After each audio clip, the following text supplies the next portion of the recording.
Hi, my name is Deborah Stomer. As you can see, there's a railroad track behind me. As you probably know, before slavery was abolished in America, there was a network of secret routes and safe houses that was established in the United States during the early to mid 19th century called the Underground Railroad. As you probably also know, it wasn't like the railroad behind me. It instead was a railroad with no trains or tracks. That was a route to freedom for thousands of slaves. Today, I want to talk about a different form of slavery than the one at the time the Underground Railroad was being used. The kind I'm talking about is human trafficking. Human trafficking is the trade of humans, especially women and children, for the purpose of forced labor, sexual slavery, or commercial sexual exploitation by the trafficker or others. It can occur within a country or transnationally.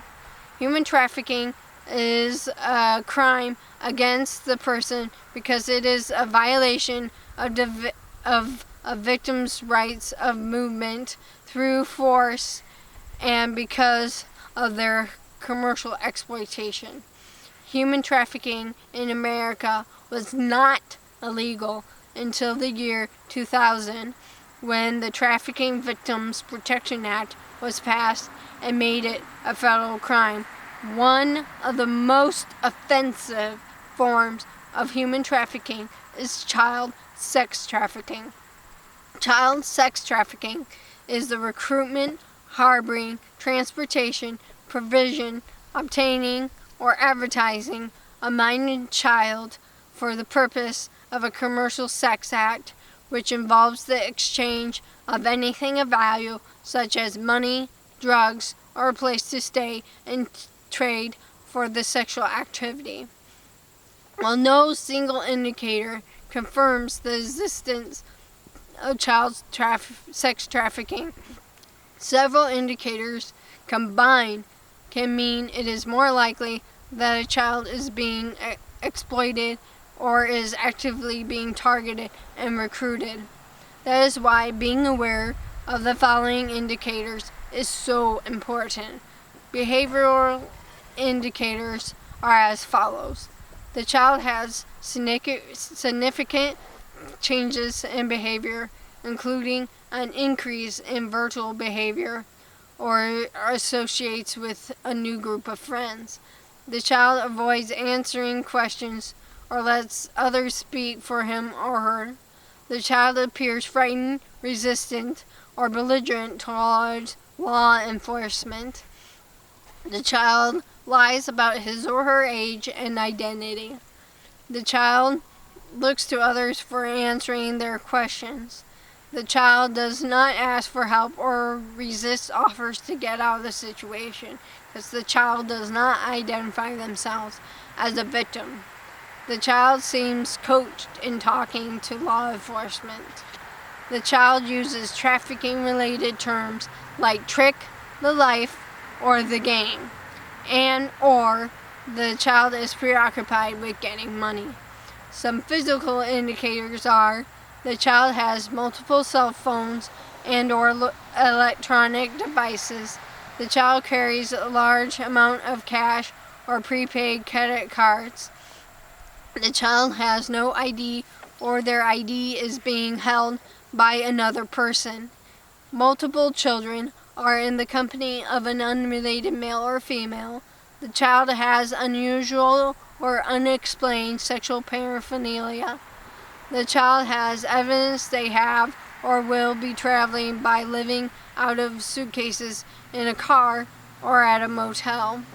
The child has a name or symbol tattooed, burned, or branded on their body, particularly when coupled with the child's reluctance to explain the tattoo. The child's tattoo matches tattoos on other children. That tattoo on a child indicates money or ownership. For example, a barcode or money symbol. The child references traveling to other cities, states, or is not from their current location. The child may also lack knowledge of their own travel plans, destinations, or his or her current location. The child has a key or receipts from a hotel or motel or items from hotels or motels. The child is with an overly controlling or abusive boyfriend or older female. The child has notebooks or slips of paper listing phone numbers, names, dollar amounts, or addresses. The child has items or an appearance which does not fit their current situation, such as a runaway or a homeless child who has money, electronics, new clothes, and his or her hair and nails done. The child references online classified ads or escort websites. The child references travel-related job opportunities such as modeling, singing, and or dancing in a music group or magazine sales crew. The child has unaddressed medical issues or goes to the ER or clinic alone or with an unrelated adult. Even if the child survives, child sex trafficking victims suffer from long-term effects. The most common is trauma that comes from repeat cases of intimate relationships with adults over long periods of time. The complex trauma leads to depression, anxiety, self-hatred, dissociation, substance abuse, self-destructive behaviors, medical problems, despair, and re-victimization. The tattoos forced on them are continual painful reminders of their past and results in ongoing emotional distress, and removing or covering the tattoos can cost hundreds of dollars. With all these horrible things harming innocent children, the good news is there are people taking a stand against human trafficking worldwide. There are also laws written against human trafficking in various countries around the world. One law written in the United States that was passed is the William Wilberforce Trafficking Victims Protection Reauthorization Act of 2008. William Wilberforce was a member of the British Parliament who headed the parliamentary campaign against the British slave trade for 20 years until the passage of the Slave Trade Act of 1807.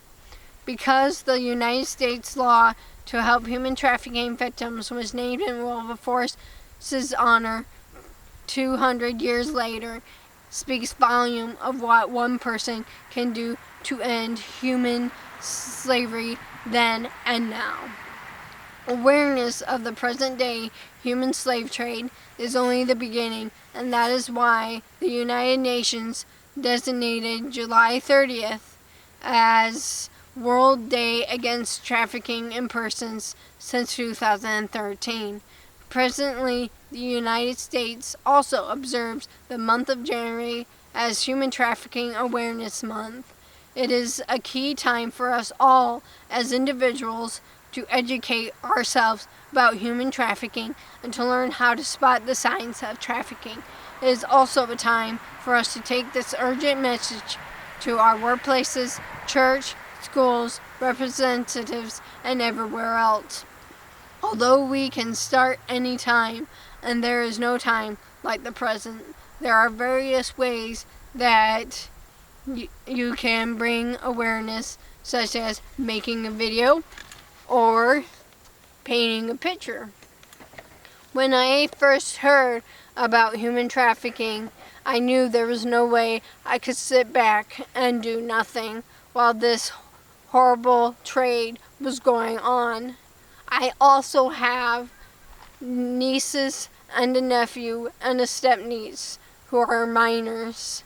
One of my biggest fears is that they will one day become victims of human trafficking. The way that this can not become a reality is to end human trafficking now. Would you please take a stand with me to end human trafficking? Thank you.